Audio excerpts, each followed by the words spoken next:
Hey, welcome back to Local Static. I'm Payton Cavanaugh, and today I'm joined by local rappers Jake Strain and Ricky. We're really excited to have them here today. They have a really exciting story to tell. Thank you guys so much for being here. Appreciate you coming by. Yeah, no problem. No problem. So first, we were just talking about more about your sounds. You're from Boston, but if you could talk to us a little bit about your sound for people that haven't heard your music before. So honestly, it's like you could hear a lot of the pain and the struggle in my songs, A lot of people think Boston is this big, shiny place, but really there's a lot of poverty, a lot of crime in Boston. I think they try to keep that on the down low because then people don't want to move there like New York. Yeah. I guess, so you are from the Boston area originally. Yeah. Talk to me about your beginnings as an artist. What inspired you to start exploring more with music and more about yourself with music? So honestly, I always loved rap music ever since I was a kid. My brother honestly used to rap, but he wasn't really that good, so it made me want to do it more, just because I could be better than him. Yeah. But I came from a really, you could say, challenging experience as a kid. I say it in my songs a lot, I say something like, we got roaches everywhere. And that's because, that was really part of my life. I lived in Chelsea at one point, and there was so many roaches in there, it wasn't even funny. It was terrible. But everything happens for a reason. Yeah, absolutely. Anything that makes you stronger can't kill you. Yeah. When people are listening to your music, what do you want them to get out of that experience? Is there, certain themes or lessons or things you want people to learn or understand with you? Yeah, of course. Number one, accountability is everything. Mm-hmm. Like I said, I've been through a lot. Some of the things I can't really say on camera, but it's all fun and games until it's not. We'll just put it like that, So I want people that's growing up in the environment I grew up in to be able to understand that and feel that pain and realize they don't have to do that. Yeah, absolutely. And you were talking about kind of just how you were brought into the industry here with the guys that you've been on tour with.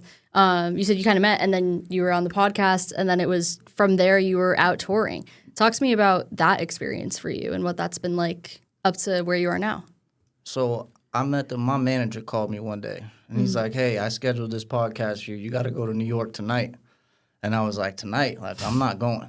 There's no way you can get me out there. And he's like, all right, listen, if you don't go there and I wasted my $200 for this podcast, don't call my phone anymore.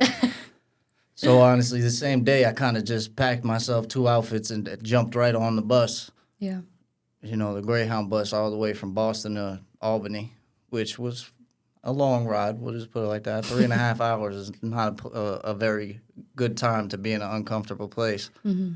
But so they picked me up at the bus station, probably at 2 o'clock in the morning. And then... We don't even know this kid either. Yeah, this was this was the first time I met them. Yeah. So, but then we went to do the podcast. They had me rap one of my songs on there.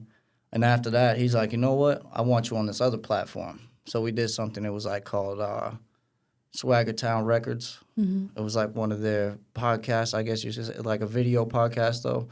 Instead of, just me talking, it would be more me performing my songs in front of the little hanging microphone and stuff like everybody's doing right now. Mm-hmm. And then after that...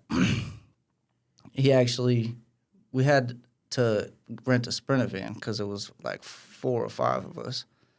And we drove from there all the way to West Virginia.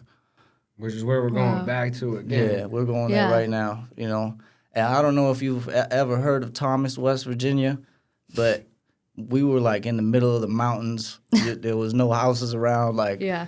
And if you ever heard of the movie Hills Have Eyes, that's how I was feeling at that moment. No. I felt maybe this wasn't such a great idea. Yeah. That's crazy. It's definitely a big switch up from Boston to this middle of nowhere kind of area. But I guess talk to me about what experiences that brought you, though, when you were with them and you were able to share more of your music with bigger audiences. So that was honestly the first time I met Afro Man. Mm. So we were in the VIP section, basically, and I was just sitting down, and there was a chessboard, and I'm like, hey, you want to play some chess? He's like, you really know how to play chess? I'm like, yeah, let's go. and then he beat me in 5 minutes. Oh, So God. that was fun. But it was just a cool experience sitting down, playing chess with somebody I used to listen to every day. Yeah, that's incredible. I'm sure it was a really inspiring moment for you, too, to kind of just one-on-one, you know, face-to-face. Getting to know him is really cool. Exactly. That was a great show, though. It was a wonderful show. There was probably 700 people in there. It was this little tiny venue, so if you could imagine how packed it looked, it was wonderful.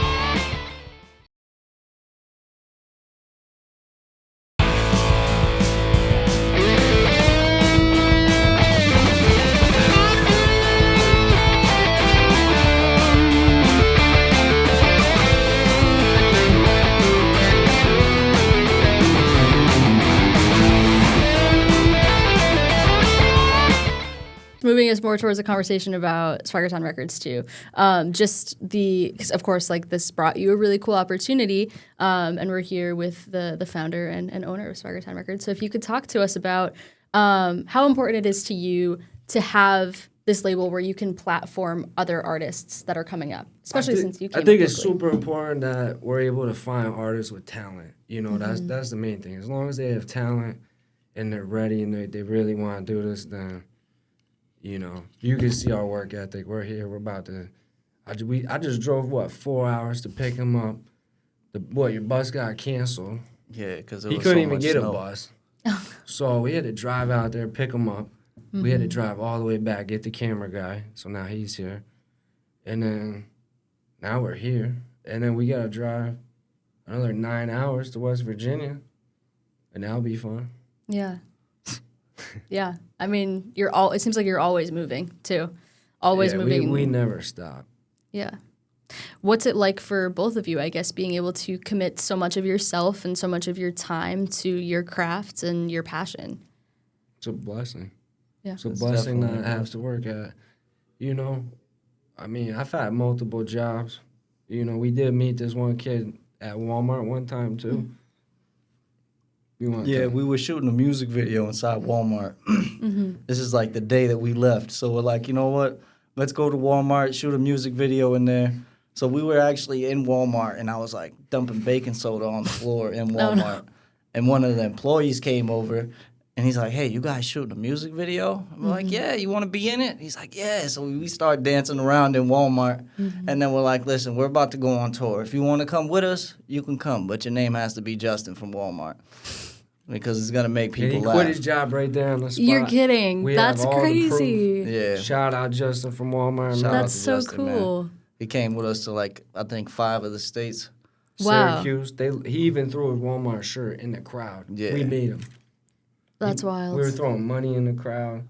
Yeah. And then Justin really... Justin was something else. Yeah. That's really cool, though, that you're just kind of like... Seems like constantly trying to find ways to give other people opportunities to have similar experiences. So that's really awesome. Yeah, shout out Mikey Finn, too. Mikey was supposed to make it, but he already left, actually. Okay. So he's already out there in a blizzard, so... Yeah. Eventually, we'll catch up to him shortly. Yeah. Yeah. I mean, all of you stay safe in But this he'll traveling be at the for sure. Elite show. Okay. Any other big shout outs, Ricky? Yeah, like I said, shout out to Justin from Walmart. Just the fact that he quit his job to come with us on tour, that was spectacular. And honestly, we brought my cousin, too. I had my cousin take a bus to meet us in New York. And like he left the same day, too. But my cousin was actually a drug addict, to be honest. And then That's hard. I told him, like, hey, if you're willing to just leave everything you got there and make sure you come here with nothing, we can go with you, you know? And Yeah. it gave him 5 days to stay sober. And now he's actually been sober for 6 months. Oh, wow. That's incredible. Congratulations to We're him. all That's about really changing important. people's lives, Yeah. making the impossible happen. Yeah.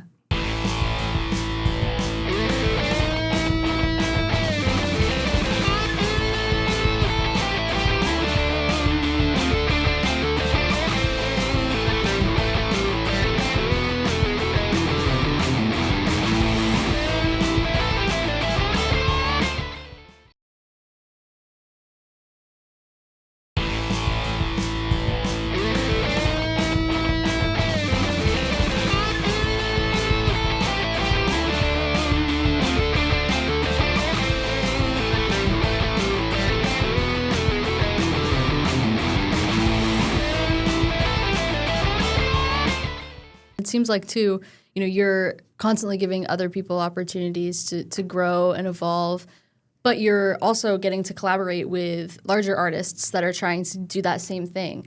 Talk to me about what that experience has been like for both of you, being able to collaborate and work so closely with Afroman for, these past shows and onward. Well, honestly, working with Afroman, we've been working with him for about 6 years. We had a song called 420 that went viral. We dropped it on 420. The song is, themed with the name. And it went viral, and then, long story short, we just got the opportunity to go on tour. It's like we have to. There's no other way around it when something's that big. Shout out to all of our sponsors back home, Stage 1 Dispensary, Macho is Slow, Swagger Town, Yeah, absolutely.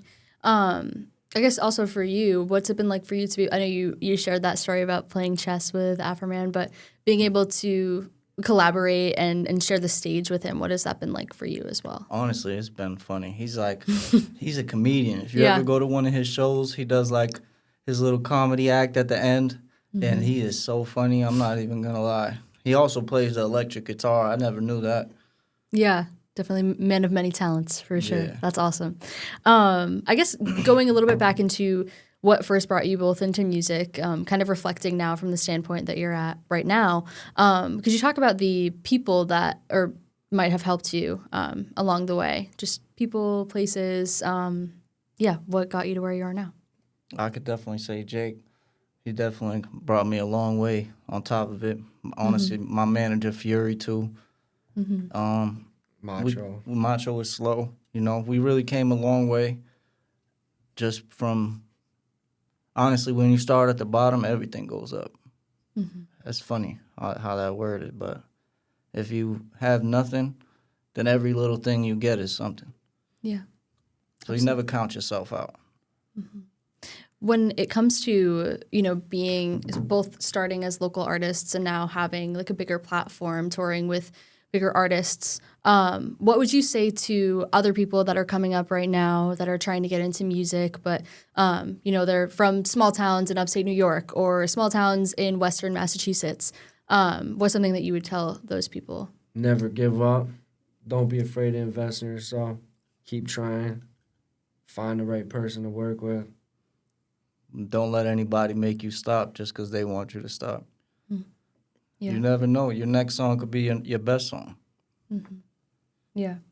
Do things you're afraid to do. Yeah, definitely. I feel like for both of you, taking big leaps has gotten you so far. So that's really incredible, especially coming out of smaller areas. Gotta start recording. Yeah, that's, really incredible.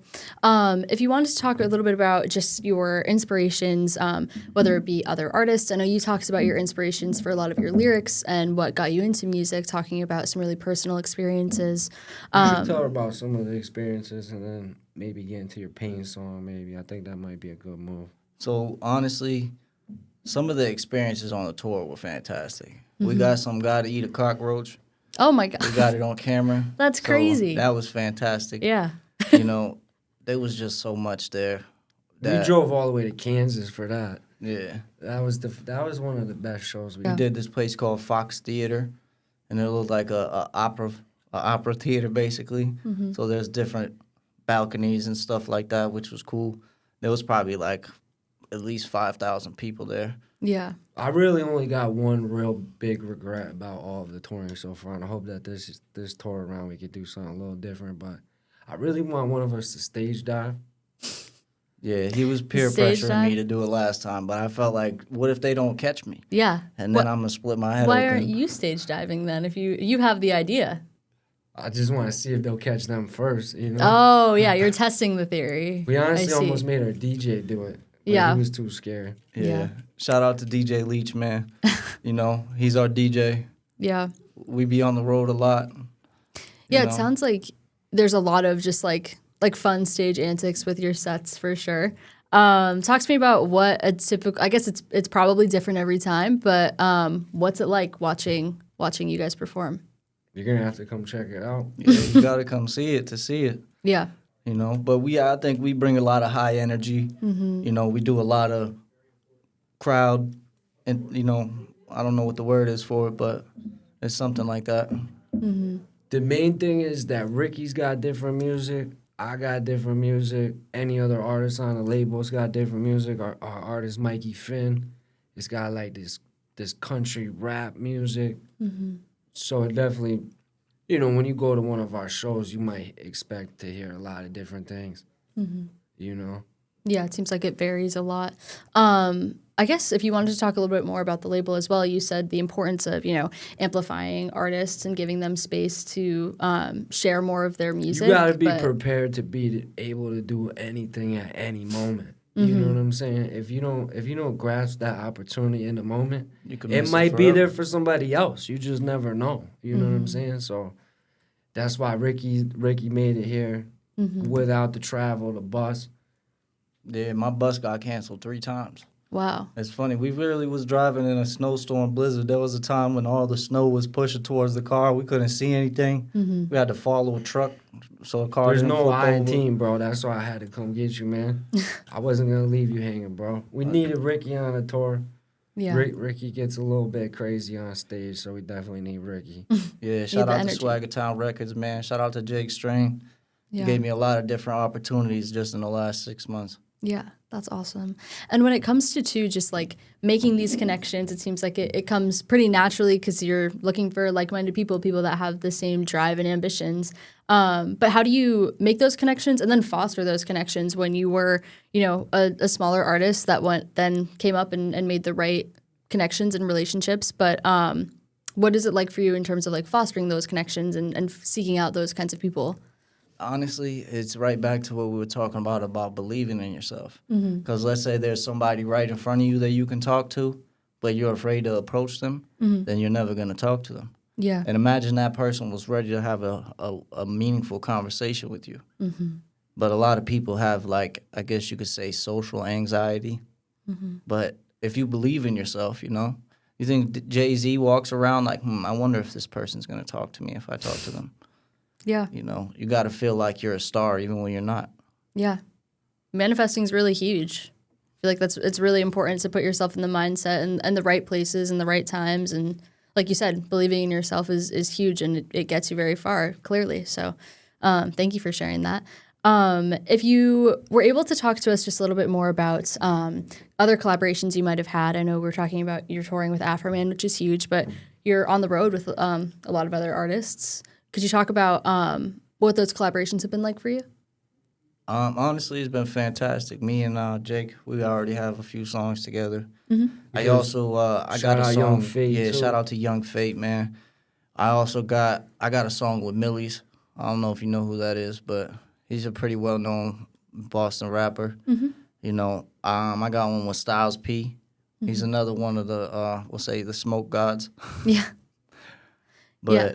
I definitely have a few features with definitely a good amount of popular artists as opposed to just regular independent artists. You know, Yeah. I even got a few producers that I've worked with. Like, shout out to Rick Anati, man.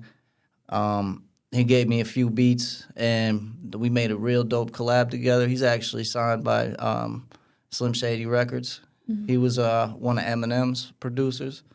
So, like, hearing stuff like that and getting opportunities from those people, it just really makes me believe in myself and who I am because everything happens for a reason. Yeah, absolutely. Talking about these bigger collaborations too, I did have a question for you, Jake, when we were talking earlier about, you know, different collaborations you've had. I'm really interested in hearing about your experience with the game.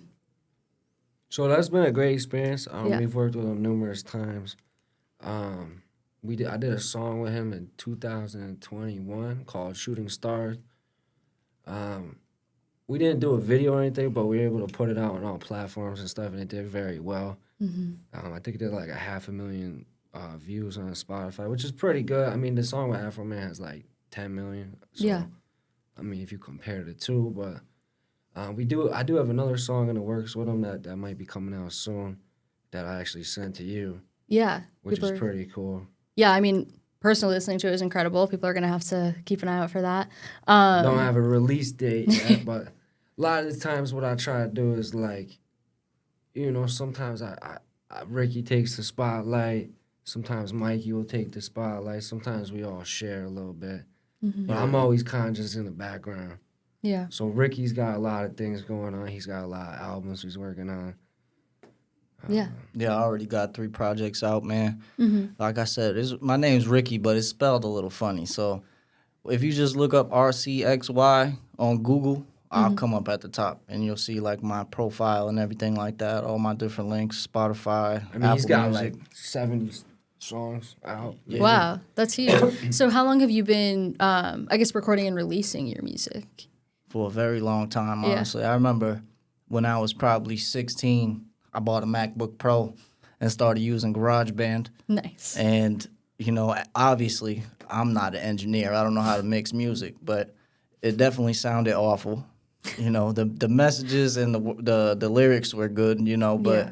the quality was just horrible. So You're learning. I'm not surprised that Yeah. it came out like that, though, because like I said, I don't even know what I'm doing. I just bought a microphone and a MacBook, recorded the same day. Yeah, but it goes back to that ambition that you were talking about, believing in yourself and making it happen for yourself. That's really awesome.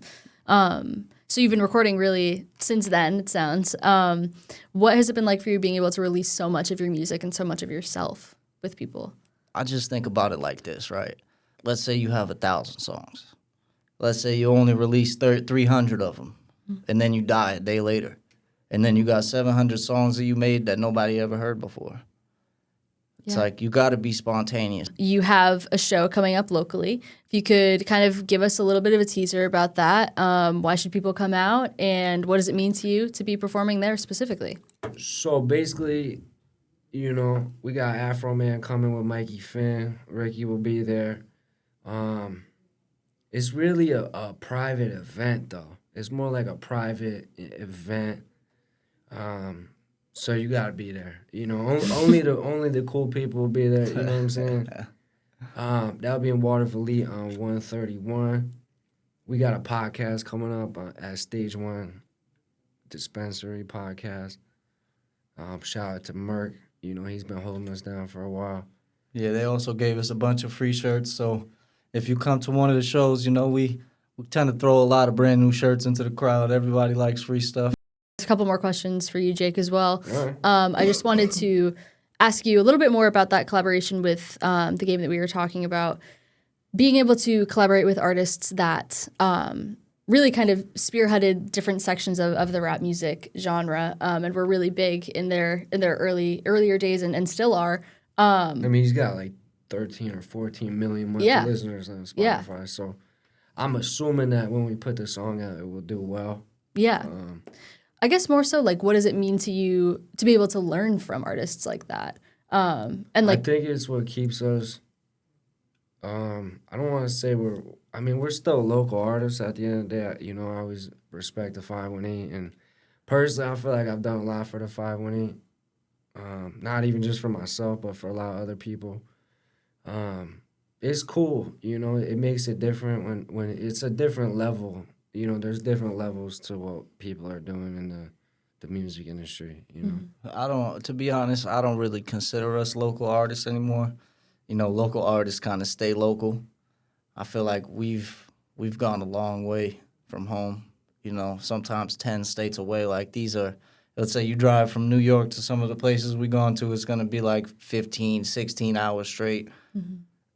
And that's basically we're what not today. Local artists when we go other places. People think what they think.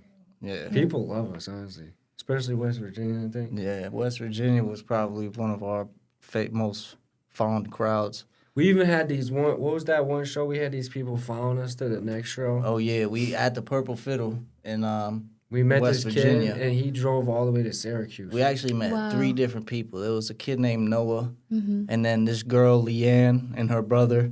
They followed us all the way to Indiana just to see our next show. That's incredible. We got them in for free. We were nice. We put them on the VIP list. But. Nice. And I'm sure it felt really cool, too, to have people that are just such big fans of your work that they're going to go to the very next location and the next location and seeing the amount of people that care about your work and understand the kinds of lyrics you're putting out there. I'm sure that's a really rewarding experience for sure. Is there any upcoming releases or projects that people should be aware of before we wrap up here? So I am dropping a new project probably within the next 90 days. Okay. It's going to be roaches everywhere, obviously. You know, my first project was called, it's a funny name, it's called Roach Cereal. And, you know, I like to tie a lot of the stuff into that because it's like something that nobody's ever done before. You know, this is like people laugh at it. They're like, what's up with this Roach thing? But then if you really listen to his music, you get the chills listening to Ricky's music and then some of the stuff he's been through. Yeah. Well, we'll definitely have to make sure people are looking out for that. Anything in terms of the record label or your own music that people should be looking out for? I'll just say pay attention. We got a lot going on. Yeah. I mean, I got a couple songs coming, a couple videos coming soon, but... Yeah. Yeah, Seems like lots in the works for sure. Definitely shout out to our videographer. And, you know, he's been behind the scenes of basically everything. He's right over there in the corner right now just watching us with devious looks. But I know he has a blast with us, too. You know, everybody that's around us definitely has a lot of fun. Mm-hmm. Yeah, for sure. Well, it's actually this kid I met in middle school in 8th grade, so it's definitely a real blessing to have Ann with us. I wouldn't want anyone else filming our daily life, you know, walking around. Usually he has the bigger gimbal and stuff, so people think it's like paparazzi and stuff, but... Yeah. Well, that's incredible. It's cool to see like we were talking about, the connections that you make and the connections you foster and being able to be surrounded by other people with the same ambition. This is a real family, you know, there's no I in team. Yeah. Specifically.